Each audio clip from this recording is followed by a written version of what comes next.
Mari kita berdoa.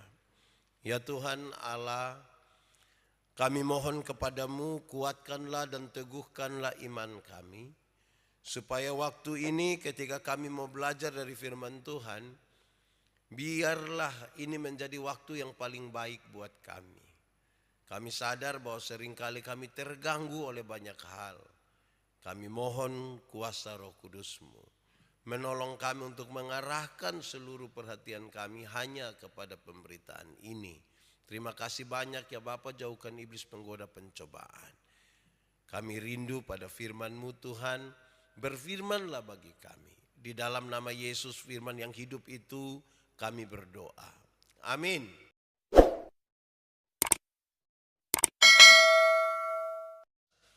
Injil Lukas pasal 6 ayat 17 sampai ayat yang ke-19.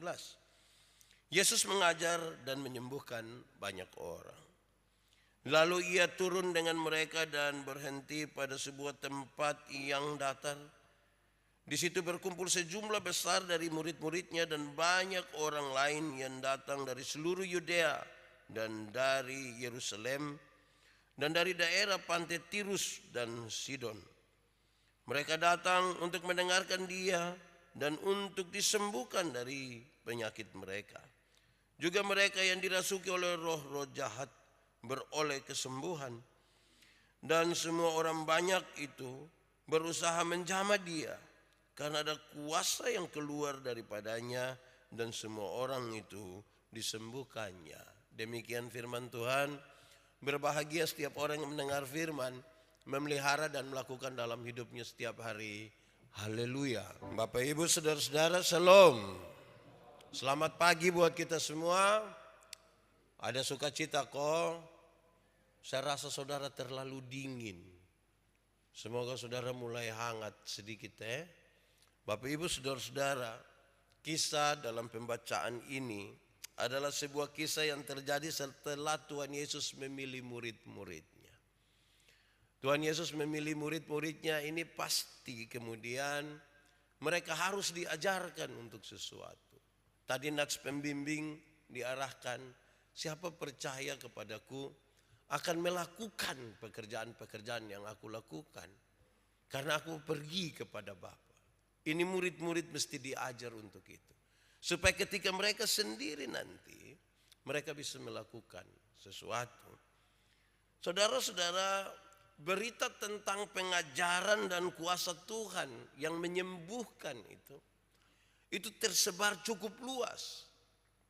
Berita itu sampai kepada banyak orang.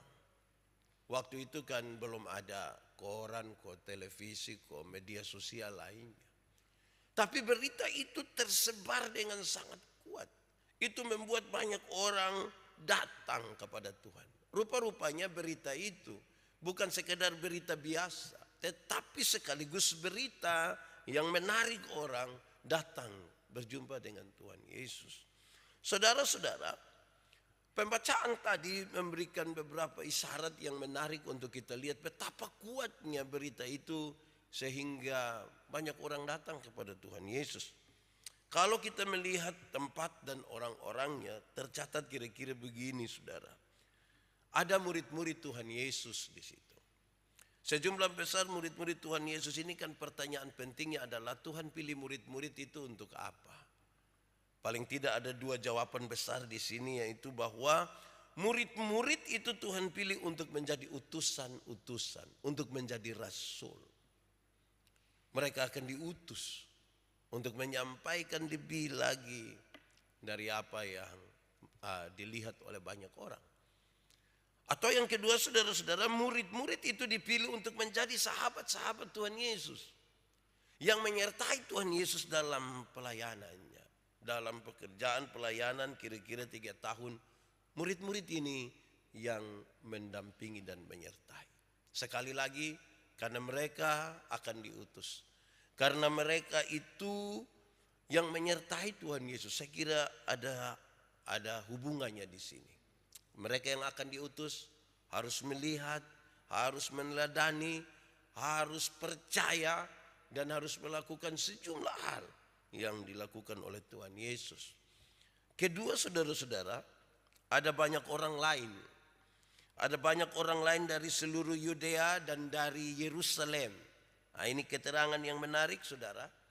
Karena orang banyak yang datang dari Yudea dan Yerusalem, itu menunjukkan bahwa mereka datang dari jarak tempuh yang cukup jauh. Puluhan kilometer dari Yerusalem ke Galilea. Berita yang sampai kepada mereka, itu berita yang sungguh-sungguh kuat sehingga mereka berani jalan cukup jauh. Saya kira kalau kita sebut puluhan kilometer itu ada di Oesau, dan saya ajak kita untuk pergi ke Oesau, saudara pasti akan bertanya banyak, Pak Pendeta kita pergi Oesau bikin apa? Jagong kok Pak. Kalau kita mulai tanya dan jagong itu susah. Karena ini mereka datang dari pusat pergi ke tempat yang dilihat ya lebih kecil. Tapi mereka mau pergi ke sana dan orang banyak pergi ke sana. Saudara-saudara, itu yang kedua. Di Yerusalem ada banyak guru-guru terkenal. Guru-guru terkenal, guru-guru yang punya nama besar sudah ada di Yerusalem.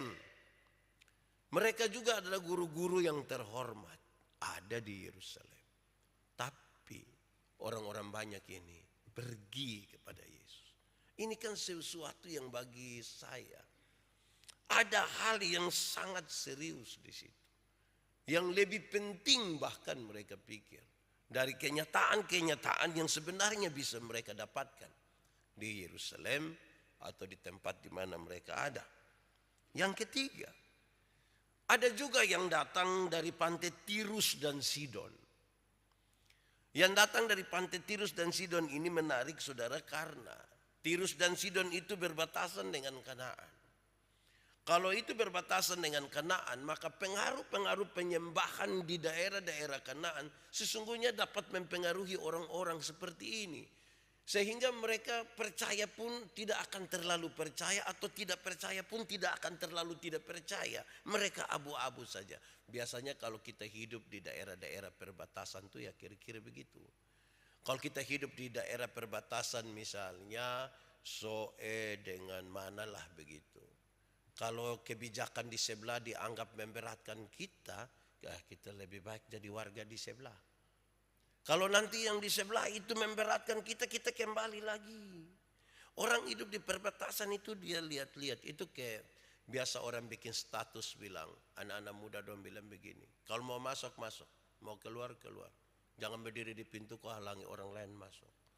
Ini dia ada bimbang-bimbang ini.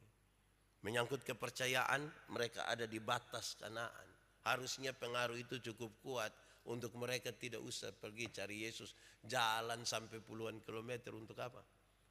Atau yang kedua, saudara-saudara, orang-orang yang tinggal di Sidon dan di Tirus itu, mayoritas mereka adalah pengusaha-pengusaha. Di daerah-daerah itu pengusaha banyak sekali. Itu berarti bahwa yang datang juga itu mayoritas adalah orang-orang pengusaha yang sangat bersedia untuk meninggalkan usaha mereka, pergi untuk berjumpa dengan Tuhan Yesus. Saya kira ini catatan-catatan yang penting bagi kita. Kita melihat dalam pertanyaan yang saya kira sama-sama kita paham. Tujuan apa mereka datang kepada Tuhan? Ada tujuan apa mereka pergi ke situ? Saya kira kalau hanya sekedar pergi untuk menonton terlalu jauh lah itu perjalanan. Lalu apa sesungguhnya tujuan mereka? Tujuan mereka adalah mereka mau pergi untuk sungguh-sungguh mendengarkan apa yang Tuhan Yesus ajarkan bagi mereka. Mereka mau dengar langsung. Mereka mau dengar langsung. Mereka tidak mau dengar dari apa yang orang lain katakan. Mereka mesti mendengar langsung dan melihat langsung. Itu tujuan pertama. Dan tujuan kedua, saudara-saudara, adalah mereka pergi kepada Tuhan supaya mereka disembuhkan. Kan ada orang yang sakit. Mereka bawa pergi ke sana. Selain mendengarkan ajaran itu, mereka mau supaya mereka disembuhkan. Lalu bagaimana cara Yesus berhadapan dengan mereka? Bagaimana cara Yesus menyambut mereka? Atau paling tidak, apa yang Tuhan Yesus kerjakan ketika mereka ada di situ? Jawabnya adalah Pertama, dia memberitakan Injil. Sekali lagi saya katakan kepada kita, Injil itu berita pembebasan. Dan sekarang Tuhan menyatakan itu kepada banyak orang, termasuk kepada mereka yang ada di dataran itu. Tuhan Yesus menyatakan berita Injil, berita pembebasan bagi mereka. Kedua, Tuhan Yesus menyembuhkan mereka. Tentunya mereka yang sakit itu Tuhan Yesus sembuhkan. Mereka mengalami dua sakit dikelompokkan. Ada yang sakit fisik, ada yang jiwanya sakit. Tuhan sembuhkan mereka. Mereka yang sakit badan mereka Tuhan sembuhkan. Mereka yang kerasukan roh jahat itu Tuhan sembuhkan. Sudah dua ini. Dia memberitakan Injil. Berita pembebasan itu bukan sebuah kata-kata kosong. Tapi sekarang Tuhan melakukan itu. Yaitu menyembuhkan mereka. Apa yang diberitakan kemudian sejalan dengan apa yang dilakukan. Kalau kita sebut dalam tema ini yang kita sebut dengan nama keteladanan. Yang diucapkan itu sekaligus juga itu yang dilakukan. Ketiga, saudara, dia memberitakan tentang kerajaan sorga.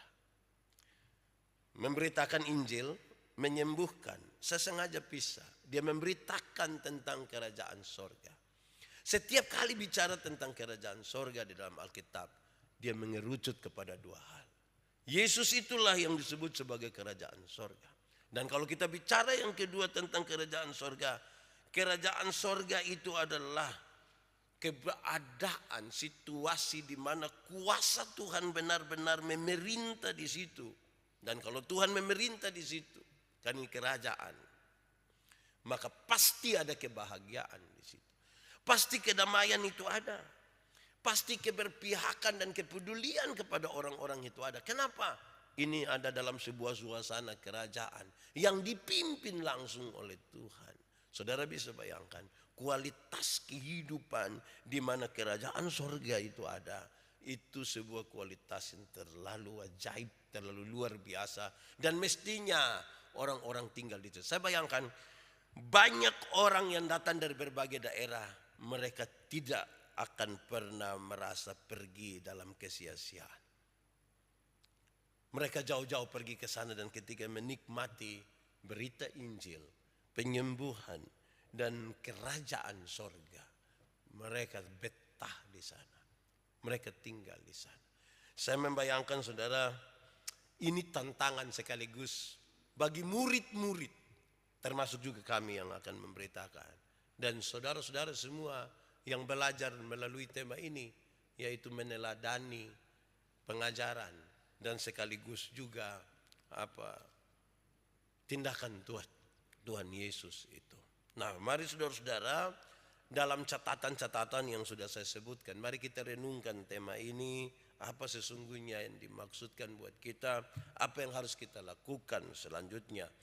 Kita harus menjadikan tema ini, harapannya adalah waktu kita sudah merayakan Natal, kita sudah terima Tuhan Yesus sebagai Tuhan dan Juru Selamat, maka sekarang apa yang Tuhan kerjakan itu yang mau kita kerjakan. Teladan itu kan kebaikan yang mau ditiru, yang mau dilaksanakan, yang mau dilanjutkan oleh orang-orang yang berkaca kepada tokoh tertentu, yang belajar pada tokoh tertentu, yang percaya pada tokoh tertentu. Dan karena itu hari ini kita mau belajar dan meneladani apa yang dikerjakan oleh Tuhan Yesus. Harapannya adalah pulang dari sini yang Tuhan Yesus kerjakan itulah yang kita kerjakan. Barang siapa percaya kepadaku akan melakukan pekerjaan-pekerjaan yang aku lakukan. Karena aku pergi kepada Bapa. Dia pergi kepada Bapa, tinggal kita ini yang kita mau kerja sudah. Seperti apa yang Tuhan mau. Saya catat 1-2 hal untuk kita renungkan. Ini sebagai bagian untuk kita meneladani. Pertama, saudara-saudara, catatan tentang keteladanan ini, saudara-saudara, bahwa Tuhan Yesus itu siap dalam keadaan apapun dan dimanapun. Itu teladan pertama. Dia siap dalam keadaan apapun dan dimanapun. omong keadaan apapun, ini kan tidak semua keadaan itu kita rasa baik bagi kita. Keadaan-keadaan yang baik itu kita siap terima. Keadaan-keadaan tidak baik itu kita sulit untuk terima. Tempat-tempat yang baik itu kita mau. Tempat-tempat yang tidak baik gitu atau dalam pandangan manusia agak turun itu kita seringkali tidak mau. Saya dalam pengambilan untuk pemuda dan remaja hari Jumat, saya bilang begini, kita ini punya mental tunjuk orang ini disesuaikan pada keadaan. Kalau diminta untuk jadi majelis, diminta untuk jadi pengurus, nanti dong bilang, kenapa harus saya? Kenapa harus? Dia saja, kenapa mesti? Kalau diminta untuk yang begitu tuh kita bertanya berulang-ulang, kenapa harus saya? Tapi coba kalau hal-hal baik. Saudara akan menjadi gubernur Nusa Tenggara Timur. Siapa yang berani bilang, aduh kenapa mesti saya? Saya perasaan dengan RT dong, kenapa mesti saya? Kalau yang baik itu kita bilang, itu saya sudah.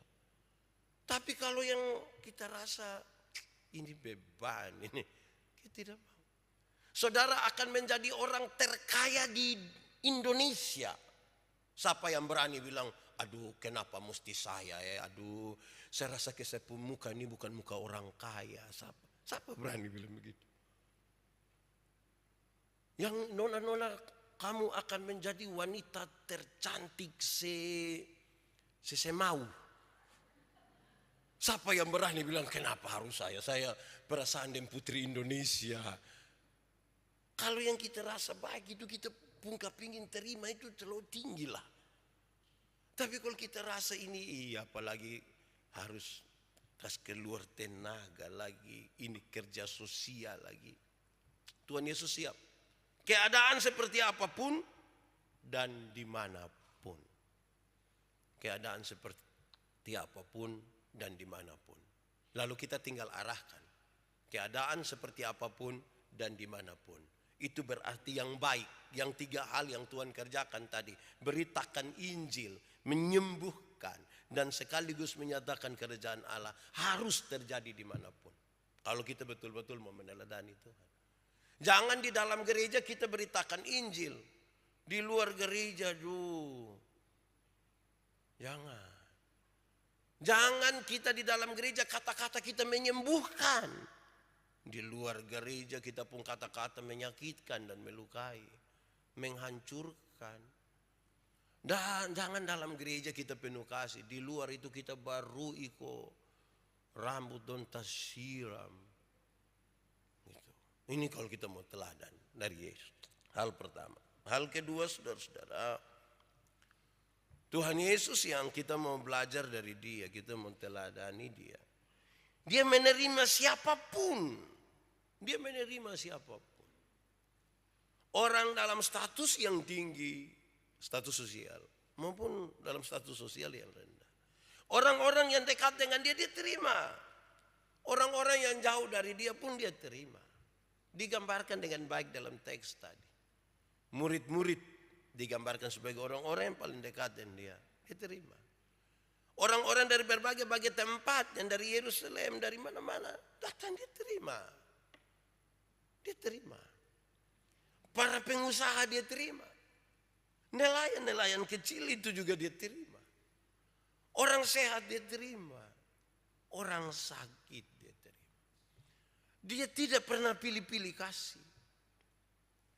Ini menjadi sebuah catatan yang penting bagi orang-orang yang meneladani Tuhan Yesus. Saya berefleksi terus-menerus sebagai seorang pendeta. Karena kadang-kadang kami ini juga suka pilih-pilih orang kalau melayani itu. Saya. Kalau yang kita rasa dia penampilan bagus, dia kaya itu kita kesenangi. Itu kadang-kadang kita pergi itu dia belum omong kita yang omong kembali dia. Doa bisa kok. Doa untuk usaha kok, doa untuk istri, anak-anak, untuk sukses itu kita doa mati pun. Tapi coba ketemu yang biasa-biasa itu kita bilang. Tutup mata kau berdoa. mati juga itu Tuhan berkenan atasnya. Kadang-kadang ini saya juga berefleksi kira-kira begitu. Terima siapapun. Dalam keadaan seperti apapun. Atau orang yang punya kedekatan dengan kita. Atau yang tidak dekat dengan kita. Orang-orang yang melayani Tuhan. Mesti sadar betul. Kita bukan saja menjadi pelayan bagi orang-orang yang suka kita. Tapi kita juga menjadi pelayan bagi orang-orang yang mungkin tidak suka sama kita. Kita melayani orang-orang yang mungkin menerima kita dengan baik. Tapi bisa saja kita melayani orang-orang yang tidak menerima kita dengan baik. Ya, pelayan dong, mesti begitu sudah. Pelayan baik kami yang memberitakan Injil, memberitakan firman. Baik ini majelis jemaat, baik semua yang melayani di sini, koster yang urus ini barang dan semua. Kita melayani ini kan untuk Tuhan melalui ini orang-orang yang ada. Kalau kita mau meneladani Tuhan. Ketiga, saudara, melayani Tuhan Yesus itu dalam konteks pembacaan tadi. Kalau kita mau teladani, Tuhan melayani soal-soal jasmani dan soal-soal rohani. Yang sakit dia sembuhkan. Tapi berita Injil juga dia sampaikan. Dua hal yang berimbang betul-betul. Supaya kemudian ketika seseorang sukses, dia sukses dua-dua. Jasmani juga dia sukses, yang rohani juga dia sukses. Ada orang kalau dia hanya menegaskan kepada kesuksesan yang jasmania, yang dilihat, yang bisa diraba, yang bisa disentuh semuanya. Tetapi kalau dia tidak sukses secara rohani, spiritualitasnya kosong, dia akan mencari penyembuh batin itu, kekosongan pada batin. Ada sejumlah orang, para artis dan para pesohor di dunia Indonesia misalnya, sudah cukup kaya, sulebi, ganteng, cantik sudah itu. Tapi mereka mengalami kekosongan di dalam diri yang kemudian karena tidak terisi itu, dan sekira kekosongan itu ruang yang Tuhan punya. Kalau tidak terisi, maka mereka pasti cari sabu-sabu lah, hal-hal yang akan mengisi mereka dalam kekosongan. Jadi dua-dua ini mesti jalan. Saya pernah bilang pada saudara, kesuksesan itu ada dua. Satu kesuksesan yang tampak. Kesuksesan yang tampak itu misalnya itu hari miskin sekarang kaya. Itu hari tidak ada rumah sekarang rumah lantai 3, 4. Itu hari tidak ada pengikut sekarang pengikut banyak. Itu hari jalan kaki sekarang sudah naik oto, Grab. Nah kita anggap itu sukses. Tetapi kesuksesan yang kedua itu ada kesuksesan spiritual, kesuksesan batinia, di mana di sini ini ada kejujuran. Orang lain kita tipu semua, tapi kita buat ini ada jujur. Di sini ada pengakuan dosa. Kita ini kan tidak bisa mengaku dosa di hadapan umum, paling dosa-dosa yang jamara teh hari kalau marah, paling begitu. Tapi yang lebih spesifik kita tidak berani. Di sini. Ketiga di sini ini adalah tempat di mana kita melawan godaan demi godaan di sini. Tapi mari kita jujur, waktu, tenaga, uang lebih banyak kita pakai untuk kesuksesan yang mana? Yang tampak atau yang tidak tampak, yang spiritual. Kalau saya jujur, kita terlalu menaruh perhatian kepada kesuksesan yang tampak, yang sebenarnya bisa direkayasa. Seolah-olah panggilan dari kesuksesan yang tampak itu panggilannya lebih kuat, sampai-sampai panggilan dari kesuksesan batinia itu tidak terdengar sama sekali. Orang mengabdikan dirinya terlalu banyak tanpa keseimbangan antara kesuksesan tampak dengan kesuksesan spiritualnya. Keempat, Tuhan Yesus yang kita belajar daripadanya, dia tidak pernah menebar kebencian. Tidak. Saya periksa saudara-saudara kecaman-kecaman Tuhan Yesus terhadap para ahli Taurat. Tuhan Yesus marah. Tuhan Yesus menyebut mereka sebagai orang-orang yang tidak baik. Tapi Tuhan Yesus tidak menebar kebencian. Tuhan Yesus lagi marah terhadap kesalahan-kesalahan mereka. Tuhan Yesus marah terhadap hal-hal yang mestinya mereka bisa lakukan, tapi mereka tidak lakukan. Sifat-sifat seperti itulah yang membuat Tuhan Yesus marah kepada mereka. Tetapi Tuhan Yesus tidak sementara menebar kebencian dan menginginkan kehancuran mereka. Tuhan tidak. Orang-orang Kristen yang mau belajar daripada Tuhan Yesus mestinya adalah orang-orang Kristen yang kira-kira seperti ini. Tidak menebar kebencian tapi perdamaian. Dia bisa menegur kesalahan seperti apapun tetapi tidak dalam kebencian. Kadang-kadang orang bisa benci orang tapi dia balut baik-baik di dalam kritik. Dan dia bilang ini kritik, ini membangun. Ya kritik membangun itu yang dia omong orang ini sampai mau mati pun itu membangun karmana. Itu kritik injak dia pun nama, bukan kritik membangun. Kritik membangun itu dia punya etika.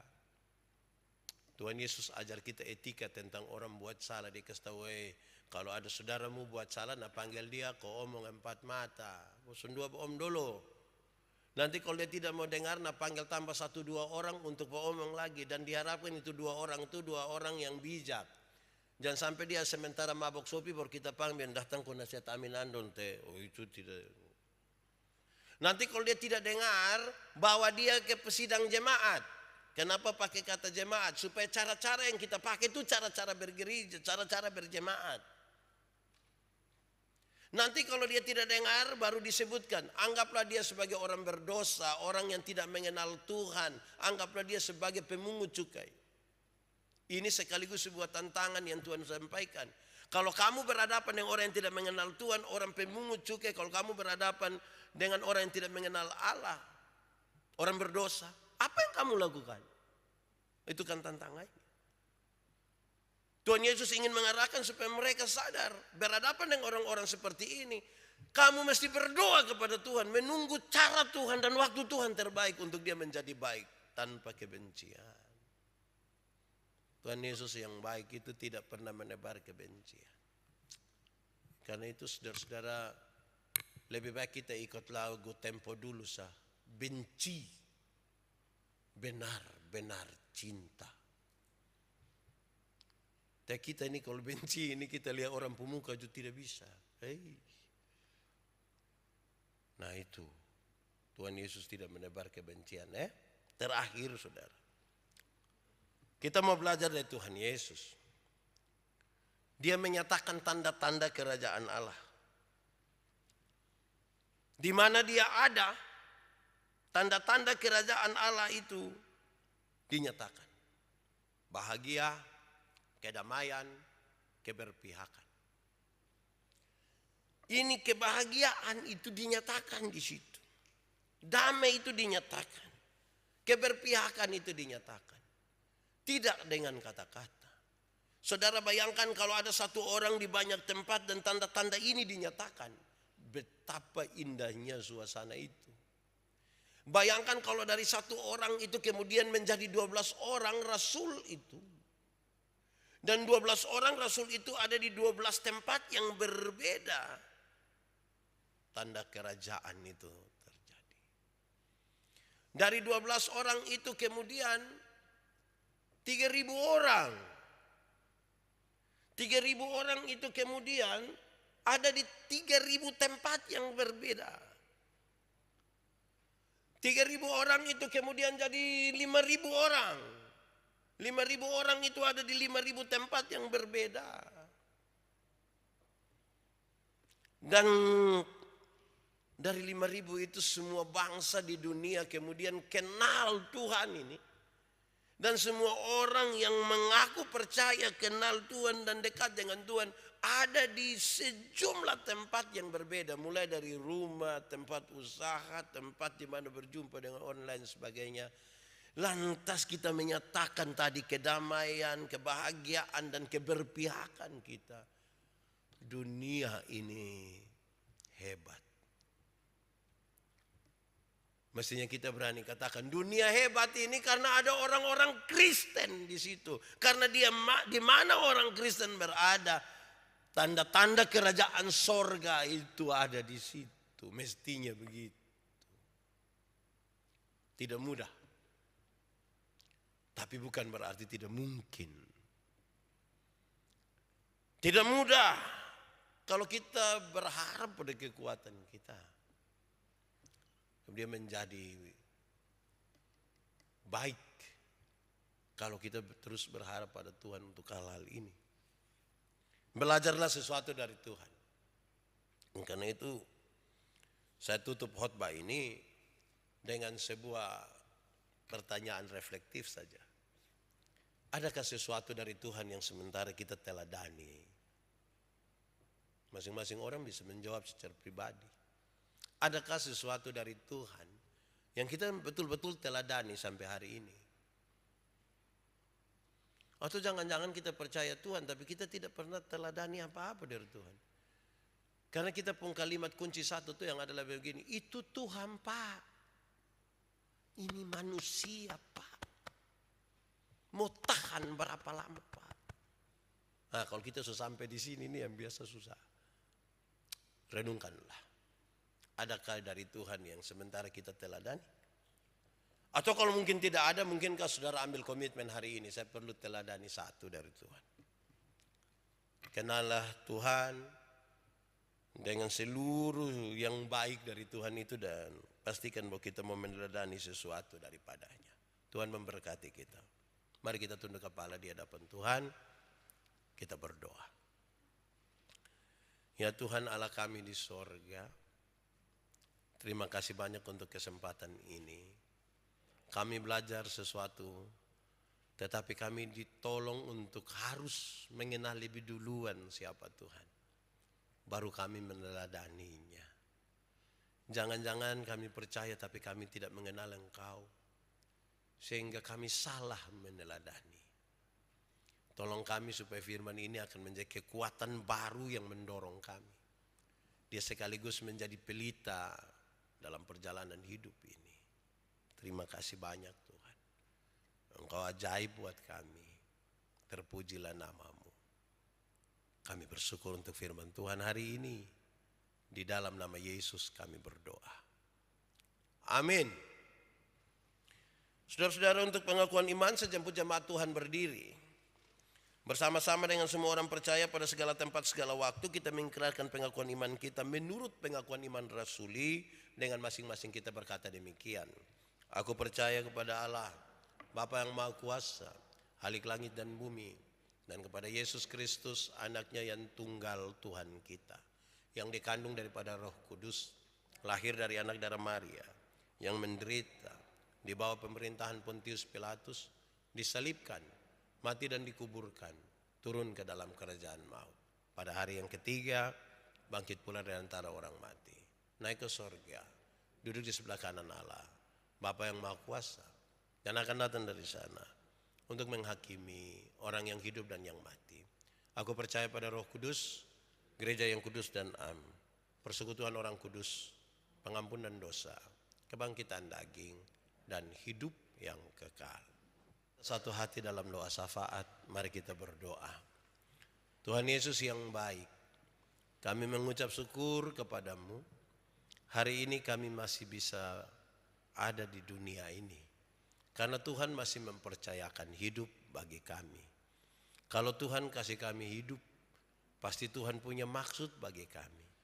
Biarlah kami memahami maksud dan tujuan hidup yang Tuhan berikan bagi kami. Kami jalan seperti apa yang Tuhan mau. Terima kasih banyak atas seluruh kebaikan yang sudah kami terima. Terima kasih banyak juga Tuhan, bahwa dalam titik-titik paling rendah dan paling gelap dalam hidup ini, Tuhan tidak pernah membiarkan kami sendiri. Terima kasih, kami berdoa supaya kami tetap kuat di dalam Tuhan. Kami satu dalam keluarga kami.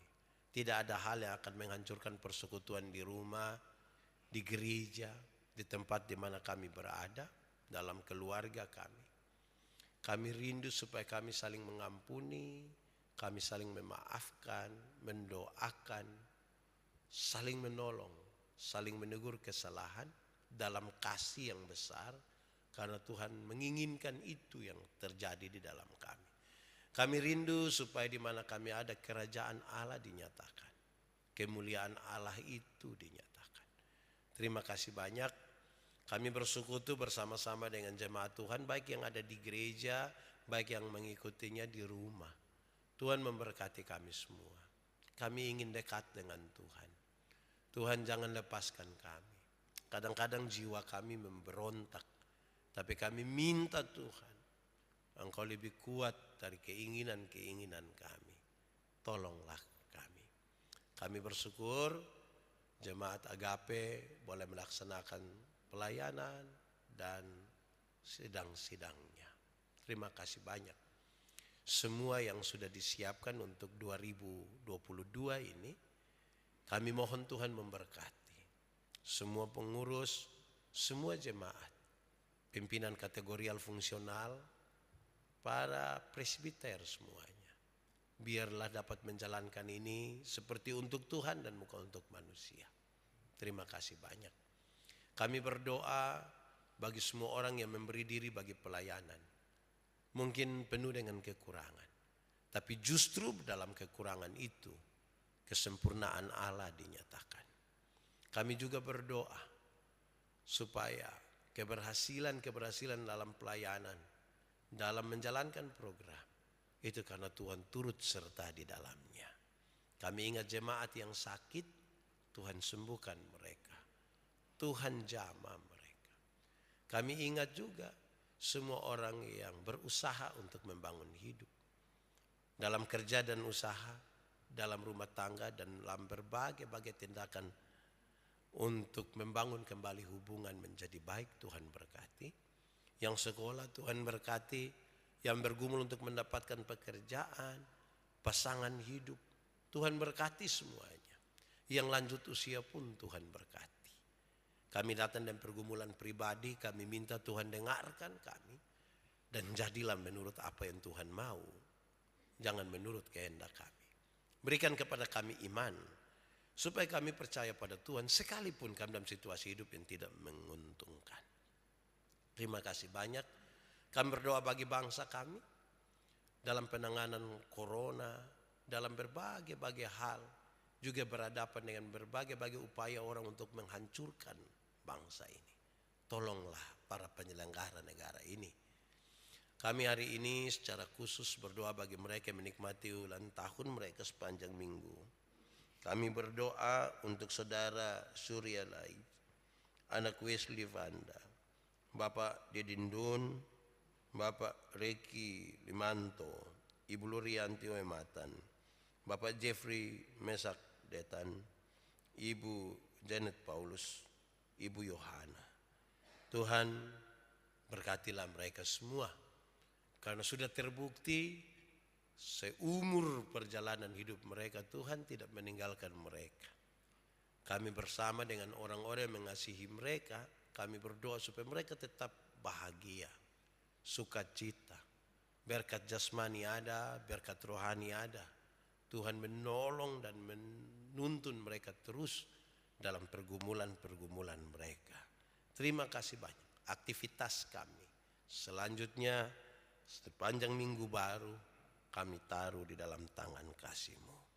Akhirnya Tuhan, semua yang kami lakukan hari ini, kami persembahkan untuk hormat dan kemuliaan bagi nama-Mu.